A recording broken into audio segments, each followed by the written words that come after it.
Hi, my name is John Ravet. I started knitting when I was 7 years old. I had seen my mother working on a pair of slippers and I was dying with curiosity. A few days later, after she showed me how to do it, I came back with 100 questions. And her response was, "Go figure it out." I've been figuring it out ever since. My professional life has been spent in the performing and visual arts, and knitting was always a stress-free form of personalized communication. It's only recently that I've decided to take the plunge. I left Manhattan a few months ago and moved to Des Moines, and one of the things that concerned me about this move was what type of cultural activities or cultural centers would I find. I was thrilled to stumble upon, quite easily, the Papa John's Sculpture Park right here in the center of the city. There are a couple of pieces here in this amazing collection that I'd like to talk to you about today, and we're going to start with this Deborah Butterfield bronze horse entitled Ancient Forest. What really fascinates me about her work is that she starts from the organic form itself. She takes discarded wood pieces, assembles them on an armature into these very intricate constructions, and then has the piece disassembled, cast in bronze, reassembled, and hand patinaed to replicate the original source material. I find that really, really inspiring, this balance of man-made versus nature, this balance of form and application, reapplication of form. I find it really, really amazing. Now I'm standing next to Judith Shea's bronze sculpture entitled Post-Balzac. This is really her response to the infamous Rodin sculpture entitled Monument to Balzac. Judith Shea, whose background is in fashion design, reduced her sculpture to the absolute minimum and took the human being out.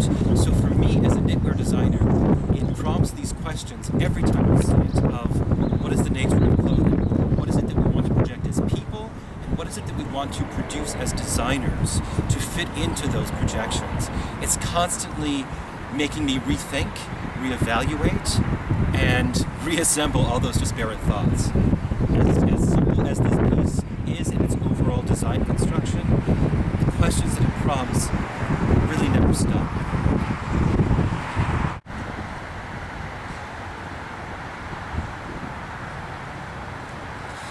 And finally, here I am with Ugo Rondinone's "The Air Gets Into Everything, Even Nothing," and I can't begin to explain the title. What fascinates me about this piece, the qualities that he's captured in this of a macabre sensibility, it is playful at the same time, and it is fairy tale. Maybe that's where the balance point comes in for me. This sculpture was cast in rubber from a living olive tree, which we're told still produces fruit, 2,000 years old. Then it was cast in aluminum and painted in white enamel. I love the fact that he's balancing all kinds of tensions in this piece by applying that white enamel to a very, very organic form, which is only enhanced by the live trees that have been planted around it. You're going to see a lot of influence of this piece in my first design, Knit Your Life, in the Fiber Factory competition.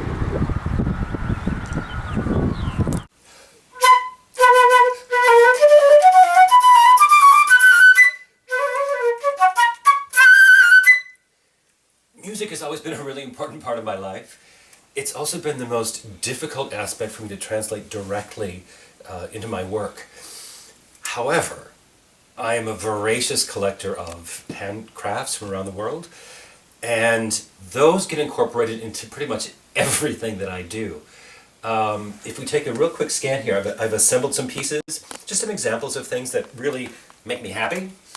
From this handcrafted flatware to these porcelain plates and mid-century Italian glassware to baskets and other utilitarian items. These very earthy tones and these very utilitarian objects bring a great deal of happiness and really connection into my day. This is probably one of my favorites, which is a photograph that's been applied to a piece of deer hide. The idea of art as covering in any way really, really makes me happy, and that probably is one of the most central influences of what I try and do.